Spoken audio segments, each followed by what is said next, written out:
Hello guys, good morning. I am Urmila ma'am from icon school GGC. तो guys आज हम पढ़ेंगे 6th क्लास सब्जेक्ट हिंदी और लेसन नंबर 10 झांसी की रानी।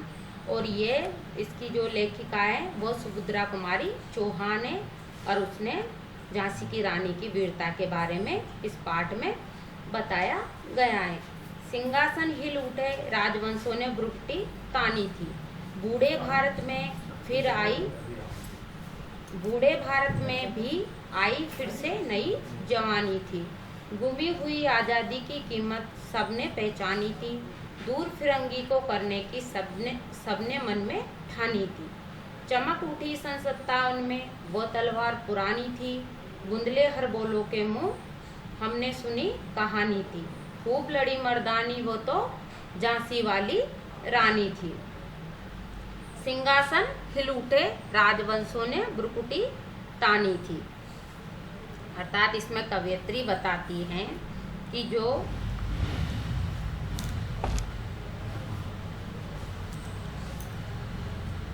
कवयित्री कहती है कि अंग्रेजों के अन्याय और अत्याचारों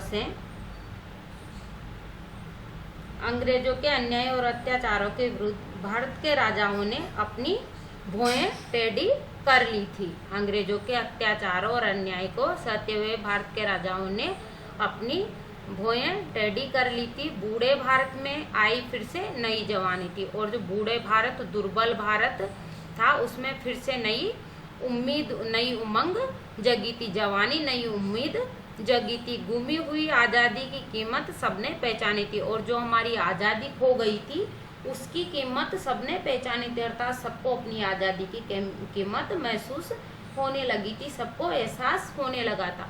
दूर फिरंगी को करने की सबने ठानी थी। और सबने मिलकर दूर फिरंगी जो अंग्रेज थे उनको दूर करने की सबके मन में ठानी थी। सबने अपने अपने मन में यह भावना जगा ली थी कि अब तो इन अंग्रेजों को भारत से भगा कर ही रहेंगे। सन 1857 के स्वतंत्रता संग्राम में भारतीय वीरों ने अपनी पुरानी आज़ादी को चमक उठी। सन 57 में वो तलवार पुरानी थी। अर्थात 1857 के स्वतंत्रता संग्राम में भारतीय वीरों ने अपनी पुरानी आज़ादी को, पुरानी वीरता को फिर से दिखाया था। अर्थात जो पुरानी वीरता थी उसको फिर से दिखाया था। और बुंदेल और हरबोलों के मुंह हमने यही कहानी सुनी थी कि महारानी झांसी ने मर्दाने वेश में मर्दों की तरह अंग्रेजों से युद्ध किया था। कानपुर के नाना के मुंह बोली बहन छबीली थी। कानपुर के नाना के मुंह बोली बहन छबीली थी। लक्ष्मीबाई नाम पिता की वो संतान अकेली थी। नाना के संग पढ़ती थी वो, नाना के संग खेली थी। बर्छी ढाल कृपाण कटारी उसकी यही सहेली थी। कानपुर के जो नाना साहब थे, कानपुर के नाना साहब की छबीली नामक मुंह बोली बहन थी। अर्थात जो लक्ष्मीबाई थी उनका नाम छबीली थी। और जो कानपुर के नाना साहब थे उनको मुंह बोली, जो अपन किसी को बहन बोलते हैं तो वो उनकी मुंह बोली बहन थी छबीली, जो लक्ष्मीबाई थी। लक्ष्मीबाई नाम पिता की, वो उनका वास्तविक नाम लक्ष्मीबाई थी और वो अपने पिता की अकेली संतान थी और कोई भाई बहन नहीं थे। नाना के संग पढ़ती थी वो, नाना के संग खेली थी। वो नाना साहब के संग तो पढ़ती थी और उन्हीं के संग खेला करती थी। बर्छी ढाल कृपाण कटारी उसकी यही सहेली थी। और बर्छी एक प्रकार का हथियार होता है, ढाल कपाण, और कपाण तलवार, कटारी छोटी कटार होती है, उसकी यही सहेली थी। बर्छी ढाल और कृपाण कटारी यही उसकी सहेली थी। अर्थात वो खिलौने से नहीं, इन्हीं से खेला करती थी। तलवार, कृपाण, कटारी आदि से लक्ष्मीबाई खेलती थी, यही उसकी सहेली सखी थी। वीर शिवाजी की गाथाएं उसको याद जवानी थी। और जो वीर शिवाजी थे उनकी गाथाएं, उनकी जो लोक गाथाएं थी वो उसको याद जवानी, वो अपने मुख जबानी वीर शिवाजी की गाथाएं लक्ष्मीबाई को याद थी। बुंदले हर बोलो के मुंह हमने सुनी कहानी थी। खूब लड़ी मर्दानी वो तो झांसी वाली रानी। अर्थात बुंदले हर बोलो के मुंह हमने यही कहानी सुनी थी कि खूब लड़ी मर्दानी वो तो झांसी वाली रानी थी। लक्ष्मी थी या दुर्गा थी, वो सोमवीरता की अवतार। या लक्ष्मी थी, या तो वो लक्ष्मी थी या दुर्गा, जो दुर्गा माँ थी वो तो स्वामी वीरता की अवतार थी। लक्ष्मीबाई दुर्गा, लक्ष्मी या दुर्गा नहीं, वो तो खुद स्वामी वीरता के अवतार थी, अर्थात वो तो स्वामी उनके अवतार में देवी ने अवतार लिया था। देख मराठे पुलकित होते उसकी तलवारों के वार। और जो मराठे थे, महाराष्ट्र के मराठे, वो पुलकित उत्साहित खुश होते थे, बहुत प्रसन्न होते थे उसकी तलवारों के वार। उनकी जो लक्ष्मीबाई की जो तलवारों के वार करती थी, वो उनको देखकर मराठे बहुत ही प्रसन्न होते थे। नकली युद्ध व्यूह की रचना और खेलता खूब शिकार। और नकली युद्ध, लक्ष्मीबाई क्या खेल खेला करती थी, नकली युद्ध करती थी, व्यूह रचना करती थी, चारों तरफ सेनाओं की को घेरने की रचना करती थी, खेलना खूब शिकार और शिकार खेलती थी, सैन्य घेरना, दुर्ग तोड़ना और सेनाओं को घेरना, दुर्ग को तोड़ना, ये सब उसके प्रिय खिलवाड़ थे, अर्थात यही उनके प्रिय खेल थे। लक्ष्मीबाई के नकली युद्ध करती थी, व्यूह की रचना करती थी, खूब शिकार खेलती थी और सेनाओं का घेरा बनाकर दुर्ग को तोड़ती थी, ये उसके लक्ष्मीबाई के प्रिय खेल थे। महाराष्ट्र कुलदेवी उसकी भी आराध्य भवानी थी। महाराष्ट्र की कुलदेवी है, वो भी लक्ष्मीबाई की कुलदेवी थी, वो उनकी आराध्य भवानी थी, उनकी आराध्य कुलदेवी थी। महाराष्ट्र की कुलदेवी लक्ष्मीबाई की आराध्य देवी थी। बुंदले हर बोलो के मुंह हमने सुनी, यही कहानी थी। खूब लड़ी मर्दानी, वो तो झांसी वाली रानी थी, अर्थात बुंदले जो हर बोले थे, लोकगीत गाने वाले होते हैं हर बोले, उनके मुंह हमने यही कहानी सुनी है कि झांसी की रानी बहुत मर्दानी, मर्दों के समान युद्ध करने वाली झांसी वाली रानी थी। हुई वीरता की वैभव के साथ सगाई, झांसी में ब्याह हुआ, रानी बनाई लक्ष्मीबाई झांसी में। राजमहल में बजी बधाई, खुशियां छाई झांसी में। सुबट बुंदेलों की वृद्धावली सी, वो अपनी आई झांसी में। हुई वीरता की वैभव के साथ सगाई झांसी में। उनका लक्ष्मीबाई का ब्याह ऐसा लग रहा था जैसे वीरता और वैभव की एक साथ सगाई हुई हो। ब्याह हुआ, रानी बन, और शादी होकर वो कहाँ आई, झांसी में। लक्ष्मीबाई रानी बनकर झांसी में आ गई। राजमहल में बजी बधाई, खुशियां छाई झांसी में, और राजमहल में बधाइयां बजने लगी, गाने लगे, खुशियां छाई, और कुछ चारों तरफ झांसी में खुशियां छा गई। सुबट बुंदलों की वृद्धावली सी, वो आई झांसी में। और जिस प्रकार राजा महाराजाओं की वंशावलियों की वृद्धावली वंशावली होती, इस प्रकार वह झांसी में रानी का आवागमन वृद्धावलियों के रूप में झांसी में सुनाया जाने लगा। चित्रा ने अर्जुन को पाया, शिव से मिली भवानी थी, और रानी और राजा की शादी इस प्रकार थी जिस प्रकार चित्रांगदा ने अर्जुन को पाया। अर्जुन की पत्नी का नाम था चित्रा। जिस प्रकार चित्रा ने अर्जुन को पाया था और शिव से मिली भवानी थी, और जिस प्रकार शिव से भवानी पार्वती का मिलन था, जिस प्रकार शिव और पार्वती का मिलन था, उसी प्रकार राजा और रानी लक्ष्मीबाई की शादी की कहानी थी। बुंदेलखंड बोलो के मुंह हमने सुनी कहानी थी। हमने बुंदेलखंड के हर बोलो के मुंह के सुनी कहानी थी कि खूब लड़ी मर्दानी, वो तो झांसी वाली रानी थी, कि वो तो खूब लड़ी मर्दानी झांसी वाली रानी थी। उदित हुआ सौभाग्य, मुदित महलों में उजियाली छाई। उदित हुआ सौभाग्य, और झांसी के भाग्य का जो सौभाग्य था वो उदित हुआ है, खुशियां उदित हुई है। मुदित महलों में छाई उजियाली, और महलों में उजियाली छाई है। किंतु कालगति छुपके छुपके काली घटा घेर लाई। किंतु काल की गति चुपके चुपके काली घटा घेर लाई, अर्थात जो खुशियां थी वो दुख में पलट गई। तीर चलाने वाले कर में उसे चूड़ियां कब आई, और जो रानी लक्ष्मीबाई थी उनके हाथों से तो तीर चलते थे, उनमें कर हाथ में उसे चूड़ियां कब आई, अर्थात जो तीर चलाने वाले हाथ थे उनमें चूड़ियां कब आई, उनको चूड़ियां शोभा नहीं देती, अर्थात वो उनमें चूड़ियां अच्छी नहीं लगती। रानी विधवा हुई हाई, विधि को ये नहीं दया आई, और रानी छोटी सी उम्र में विधवा हो गई, राजा की मृत्यु हो गई, और विधि को भी, विधाता को भी ये रानी पर दया नहीं आई, अर्थात विधाता को भी रानी पर दया नहीं आई, वो छोटी उम्र में ही विधवा हो गई। निसंतान मरे राजा जी, रानी शोक शमानी थी। बुंदलेहर बोलो के मुंह हमने सुनी कहानी थी, खूब लड़ी मर्दानी वो तो झांसी वाली रानी थी। अर्थात निसंतान मरे राजा जी, राजा जी के कोई संतान नहीं थी, राजा जी बिना संतान के मर गए। रानी शोक शमानी थी और रानी खूब दुख में डूबी हुई थी। बुंदलेहर बोलो के मुंह हमने यही कहानी सुनी है कि खूब लड़ी मर्दानी वो तो झांसी वाली रानी है। बुझा दीप झांसी का, तब डलहौजी मन में हर्षाया, राज्य हड़प करने का उसने ये अच्छा अवसर पाया। और जब झांसी के राजा की मृत्यु हो गई तो डलहौजी अंग्रेज से जो सेनापति था वो मन ही मन बहुत हर्षाया, बहुत खुश हुआ।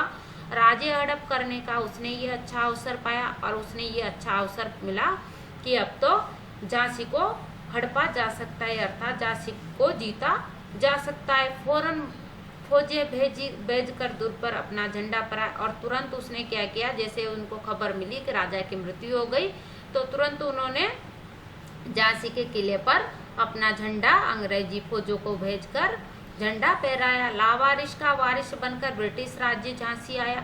और लावारिस जिसका कोई वारिस नहीं हो, जिसका आगे पीछे कोई नहीं हो, उसको लावारिस कहते हैं। उसका वारिस उत्तराधिकारी, लावारिस का वारिस बनकर ब्रिटिश राज्य झांसी आया। और लावारिस झांसी जो लावारिस हो गई थी उसका उत्तराधिकारी बनकर ब्रिटिश अंग्रेज का राज्य झांसी आ गया, अर्थात अंग्रेजी राज्य झांसी का राजा बन गया।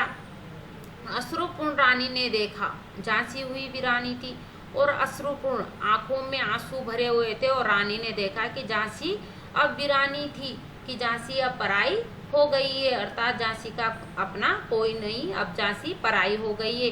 बुंदलेहर बोलो के मुंह हमने सुनी कहानी थी, खूब लड़ी मर्दानी वो तो झांसी वाली रानी थी। अर्थात बुंदलेहर बोलो के मुंह हमने ये कहानी सुनी थी कि झांसी की रानी खूब लड़ी मर्दानी, अर्थात मर्दों के समान लड़ने वाली झांसी वाली रानी थी। अनुनय विनय नहीं सुनता है, विकट फिरंगी की माया, व्यापार बन दया चाहता था जब वो भारत आया। और जब अंग्रेज लोग भारत आए थे व्यापारी बनकर, तब तो वो व्यापारी बन दया चाहता था। जब व्यापारी बनकर भारत आया था तब तो वो मतलब भारत के जो राजाओं थे उनकी दया चाहता था। और अब जब उन्होंने भारत पर अपना अधिकार जमा लिया तब अनुनय विनय नहीं सुनता। तब तो वो भारत के जो राजा लोग थे उनका कोई अनुनय विनय नहीं सुनता था, अर्थात उनकी बातों पर कोई ध्यान नहीं सुनता था, उनकी तरफ दया प्रकट नहीं करता था। विकट बहुत भयंकर फिरंगी की माया, ये बहुत ही विकट फिरंगी अंग्रेजों की माया थी। अब तो वो किसी की मान सम्मान नहीं करते थे। जब वो व्यापारी बनकर आए थे तब तो बहुत दया चाहते थे, अपनापन चाहते थे भारत से। डलहौजी ने पैर पसारे, अब तो पलट गई काया। और जैसे डलहौजी व्यापारी बनकर आया था तो उसने अपने पैर धीरे धीरे भारत पर अपना अधिकार कर लिया, तो अब तो उसकी काया ही पलट गई, अर्थात अंग्रेजों का राज्य हो गया। राजाओं ने नवाबों को भी उसने पैरों ठुकराया। और जो यहाँ के राजा थे और नवाब थे उनको भी अब तो उसने पैरों से ठुकराया, अर्थात अब तो वो उनका भी मान सम्मान नहीं करता था। रानी दासी बनी ये दासी अब महारानी थी। और जो पहले अंग्रेज कंपनी दासी थी अब वो तो रानी बन गई है, और जो यहाँ की रानियां थी वो उनकी दासियां बन गई है। बुंदलेहर बोलो के मुंह हमने सुनी कहानी है, खूब लड़ी मर्दानी वो तो झांसी वाली रानी है।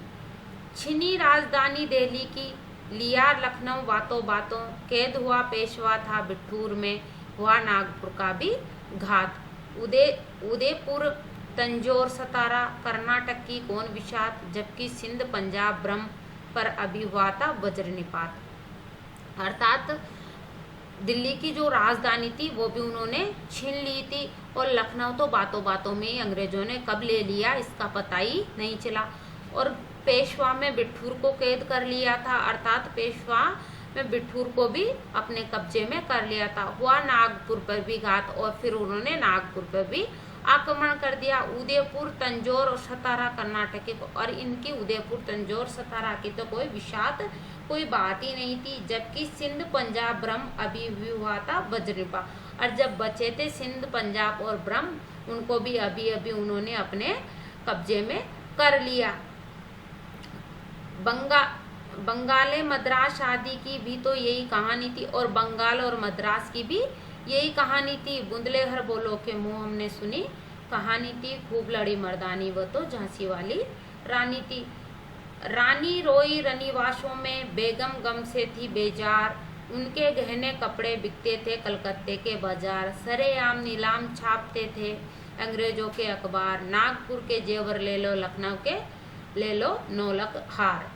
रानी रोई रनिवासों में, रानियां थी वो रनिवासों में, जहाँ पर रानियों का निवास होता था, रानियां रहती थी। तो रानियां, भारत की जो रानियां थी, राजाओं की रानियां, वो रनिवासों में रो रही थी, अपने महलों में रो रही थी। बेगम गम से थी बेजार, और जो राजा नवाबों की बेगमें थी वो गम से बेजान हो चुकी थी। उनके गहने कपड़े बिकते, उनके जो रानियों और बेगमों के गहने कपड़े थे वो कलकत्ते के बाजार में सरेआम उनकी बोलियां लगाते थे, नीलामी करते थे अंग्रेज लोग, जो रानियों के गहने कपड़ों की बोली लगाकर बेचा करते थे। अंग्रेजों के अखबार नागपुर के, और जो अंग्रेजी अखबार थे वो सरेआम ये छापते थे कि नागपुर के जेवर ले लो, नागपुर के जेवर गहने ले लो, लखनऊ के नौलख हार, और जो लखनऊ का बेस्ट कीमती हार नौलख हार, 9 लाख रुपए तक की कीमत का हार है, उसको सरेआम बाजारों में बेचा जाता था।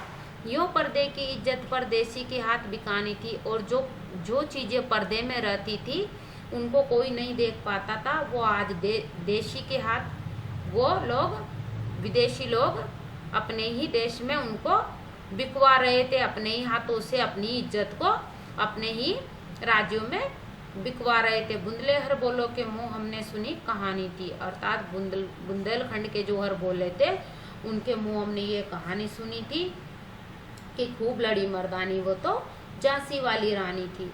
कुटियों में थी विषम वेदना, महलों में आहत अपमान, वीर सैनिकों के मन में था अपने पुरखों का अभिमान। नाना दुंदुपत पेशवा जुटा रहा था सब सम्मान, बहन छबीली ने रणचंडी का कर दिया था प्रकटाहान। और कुटियों में जो गरीब लोग थे, कुटियों में रहते थे, वो उनको विषम वेदना, गरीब लोगों को बहुत ज़्यादा परेशान किया जाता। महलों में आहत अपमान, और महलों में जो राजा महाराज था उनका अपमान किया जा रहा था। वीर सैनिकों मन में था, और वीर सैनिकों के मन में अब अपने पुरखों के, जो अपने पुरखे गुजर गए थे, उनका अभिमान मन में आ रहा था। नाना दुंदुपत, और जो नाना साहब थे दुंदुपत पेशवा जुटा रहे थे सब सम्मान, ये सब किस प्रकार अपने भारत को आज़ाद कराया जाए, ये अपने मन में सम्मान जुटा। बहन छबीली ने रणचंडी का कर दिया था प्रकट आह्वान, और जो लक्ष्मीबाई थी उन्होंने रणचंडी जो माँ देवी था उसका आह्वान कर दिया था, अर्थात उन्होंने अपना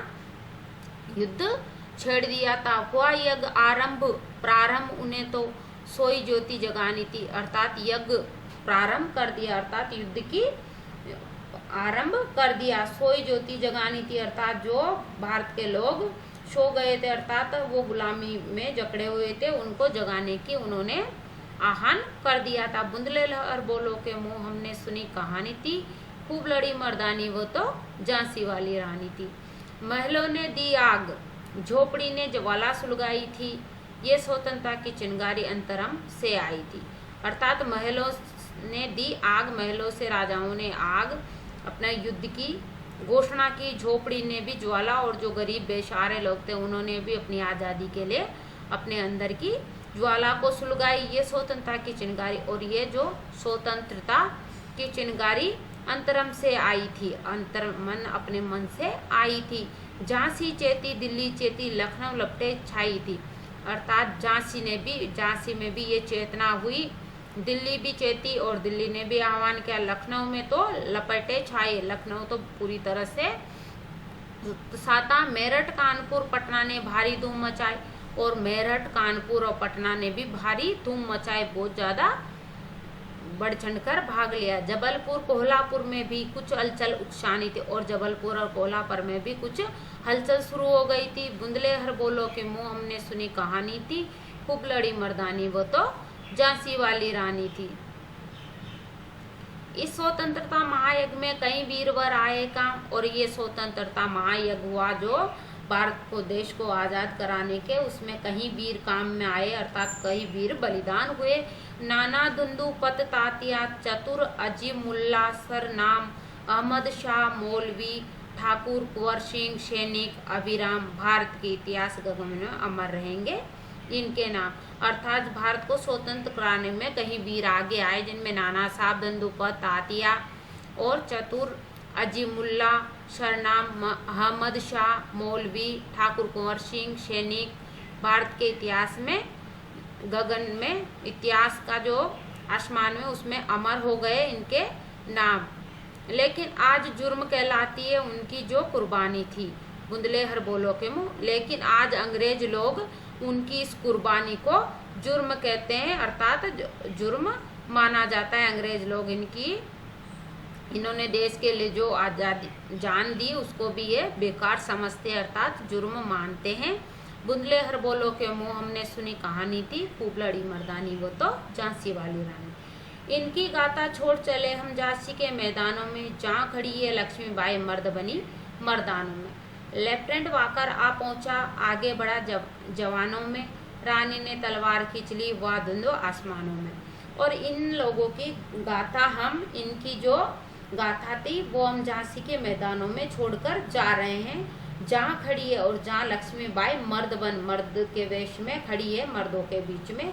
लेफ्टिनेंट वाकर, अंग्रेज अधिकारी सेनापति वाकर वहाँ आ पहुंचा है और आगे बढ़ा जवानों में, और आगे बढ़ा है अपनी फौज लेकर। रानी ने तलवार खींच ली, और जो झांसी की रानी थी उसने भी अपनी तलवार खींच ली। वह धुंधो आसमानों में, और बहुत भयंकर युद्ध हुआ। जख्मी होकर वाकर भागा, जब उसे अजब हैरानी थी, और जख्मी होकर रानी की तलवारों के वार से जख्मी होकर वाकर भागा, और उसे बहुत हैरानी हुई कि एक औरत के हाथ से मैं जख्मी हो गया। ये उसको, अंग्रेज सेनापति वाकर को, बहुत ही हैरान करने वाली बात लगी। हमने सुनी कहानी है खूब लड़ी मर्दानी वो तो झांसी वाली रानी है। रानी बड़ी कालपी आई, कर 100 मील निरंतर पार, घोड़ा थक कर गिरा भूमि पर, गया स्वर्ग तत्काल सिधार। यमुना तट पर अंग्रेजों ने फिर खाई रानी से हार, विजय रानी आगे चल दी, किया ग्वालियर पर अधिकार। और रानी आगे बढ़ी और झांसी से वो कालपी मध्य प्रदेश आ पहुंची।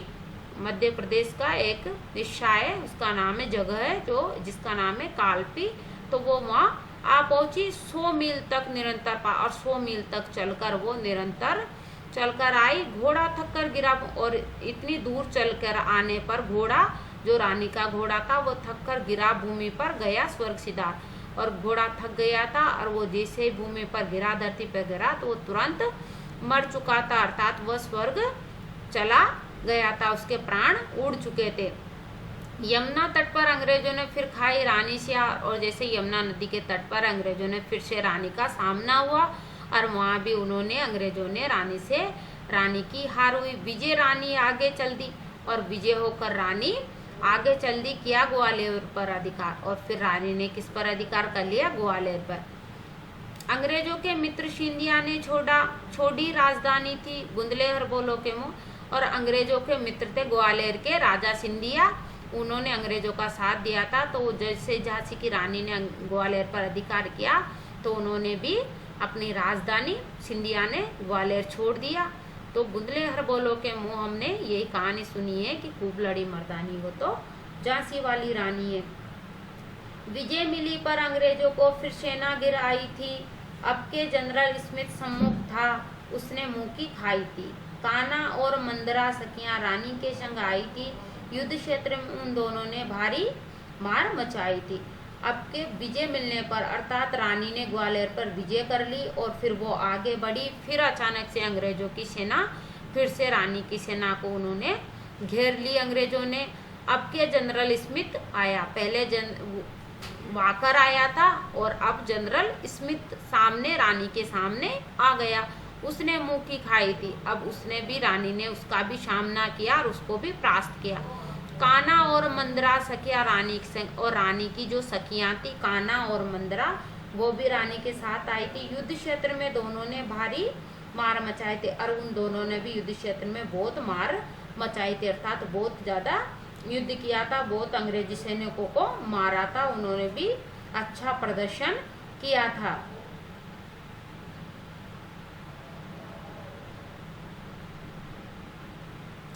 पर पीछे हरयूज आ गया, हाय गिरी अब रानी थी, बुंदले हर बोलो के मुंह हमने सुनी। और पीछे से क्या किया कि हरयूज जो अंग्रेज था वो आ गया और रानी को उसने घेर लिया। बुंदले हर बोलो के मुंह हमने सुनी, यही कहानी थी, खूब लड़ी मर्दानी वो तो झांसी वाली रानी थी। तो भी रानी मार काट कर चलती बनी शैने के पार, किंतु सामने नाला आया था ये संकट विषम अपार। घोड़ा अड़ा नया घोड़ा था, इतने में आ गए सवार, रानी एक शत्रु भोतरे होने लगी वार पर वार। पर जैसे मार काट करके वह रानी आगे बढ़ी तो सैन्य को पार, उन्होंने अंग्रेजी सेनाओं को पार करके रानी आगे बढ़ी, किंतु सामने एक नाला आ गया और ये संकट रानी के सामने, ये नाला बहुत बड़ा संकट बन के आया। घोड़ा अड़ा, और घोड़ा जो नया था तो वो उस नाले को पार नहीं कर सका। इतने में आ गए सवार और इतने में अंग्रेजी सैनिक रानी पर वार करने आ गए। रानी इकल्ली थी और शत्रु बहुत रे, और रानी तो इकल्ली थी और शत्रु बहुत सारे थे, होने लगे वार पर वार।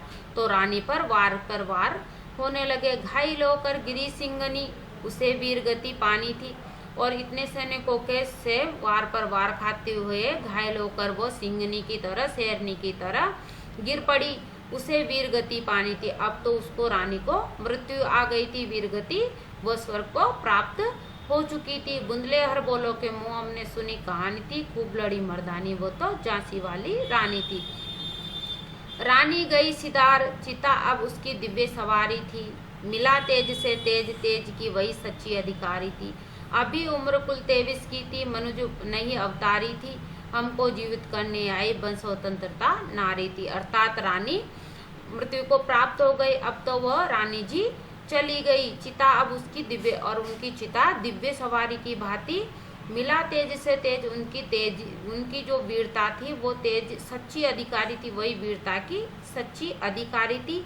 अभी केवल उम्र ही 23 थी, अभी केवल रानी जी की उम्र 23 साल की थी। मनुज नहीं अवतारी थी, वो कोई मनुष्य नहीं, वो तो कोई अवतारी थी, अवतार लिया था। हमको जीवित करने आए बन स्वतंत्रता नारी थी, हमको जो हमारी अंग्रेजों से गुलामी आजादी दिलाने के लिए वो स्वतंत्रता नारी बनकर आई थी।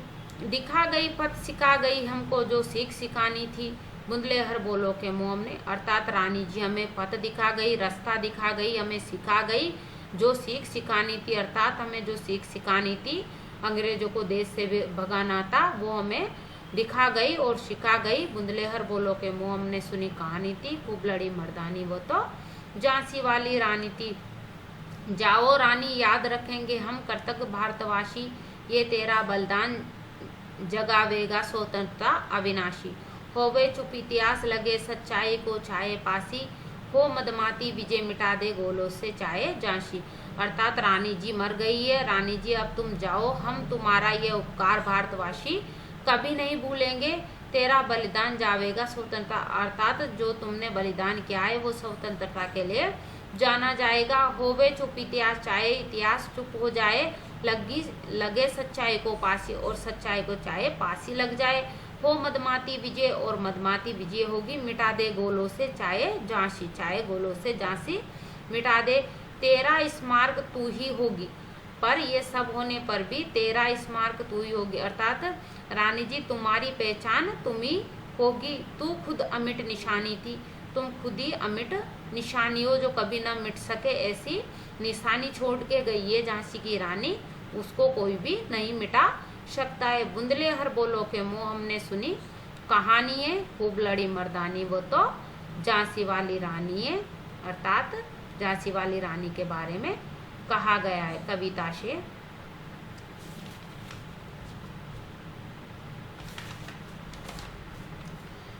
क्वेश्चन नंबर फर्स्ट,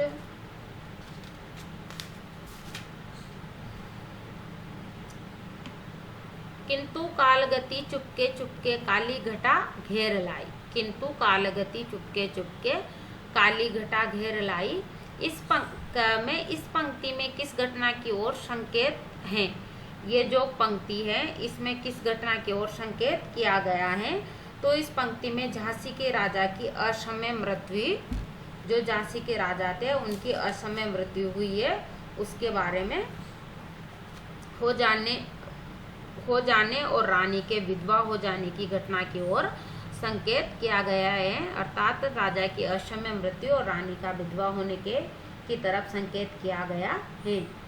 काली घटा गिरने की बात क्यों कही गई है? काली घटा गिरने की बात क्यों कही गई है? काली घटा गिरने का आशय झांसी पर संकट और शोक के दिन गिराने का संकेत है। अर्थात काली घटा से यहाँ आशय है कि झांसी पर संकट और शोक के दिन गिराने का संकेत किया गया। क्वेश्चन नंबर 2, कविता की दूसरी पंक्ति में भारत को बूढ़ा कहकर और उसमें नई जवानी आने की बात कहकर सुभद्रा कुमारी चौहान क्या बताना चाहती है? अर्थात इसमें सुभद्रा कुमारी चौहान भारत को बूढ़ा कहकर नई जवानी कहकर क्या बताना चाहती है? भारत को बूढ़ा कहने से कवित्री का आशय है कि भारतीय लोग अपने पूर्वजों के गौरवशाली इतिहास को भुलाकर अपना पराक्रम भी भूल गए हैं। इसमें कवित्री कहती है कि भारतीय जो लोग हैं वो अपने पूर्वजों के गौरवशाली इतिहास को भुलाकर अपना पराक्रम भी भूल गए हैं। वे विदेशियों की प्रतंत्रता चुपचाप सह रहे थे। रानी झांसी और अन्य स्वतंत्रता सेनानियों ने अपनी वीरता और स्वतंत्रता पाने की ललक से भारतवासियों में नए जोश और साहस का संचार कर दिया था। क्वेश्चन नंबर 3, झांसी की रानी के जीवन की कहानी अपने शब्दों में लिखो और ये भी बताओ कि उनका बचपन तुम्हारे बचपन से कैसे अलग है। अर्थात इसमें झांसी की रानी के जीवन की कहानी अपने शब्दों में लिखनी है। तो ये क्वेश्चन का आंसर आप अपने आप दोगे, अपने मन से लिखोगे उनके जीवन के बारे में और बताओ और उनका बचपन और उनके बचपन से अपने बचपन की तुलना करनी है। तो ये क्वेश्चन का आंसर आप अपने आप राइट करोगे। क्वेश्चन नंबर 4, वीर महिला की इस कहानी में कौन कौन से पुरुषों के नाम आए हैं? इतिहास की कुछ अन्य वीर स्त्रियों की कहानियां खोजो। वीर महिलाओं की इस कहानी में कौन कौन से पुरुषों के नाम आए हैं? इतिहास की कुछ अन्य वीर स्त्रियों की कहानियां खोजो। इस कहानी में नाना साहब, तात्या टोपे, अजीमुल्ला, अहमद शाह मौलवी, दंदूफन, दंत, ठाकुर कुंवर सिंह आदि वीर पुरुषों के नाम आए। इसके अतिरिक्त वाकर स्मिथ और हरजू अंग्रेज सैनिकों के नाम आए। भारत में अनेक वीर नारियां, रानी दुर्गावती, झलकारी बाई, रजिया सुल्तान, काना, मंद्रा आदि के बारे में भी आदि के नाम भी आए हैं। और आप अपने आप इन कहानियों की और भी उनके नाम ढूंढोगे और खुद राइट करोगे। तो ये चारों क्वेश्चन है, आप अपनी नोटबुक में राइट करना, लर्न करना। अब हम मिलेंगे।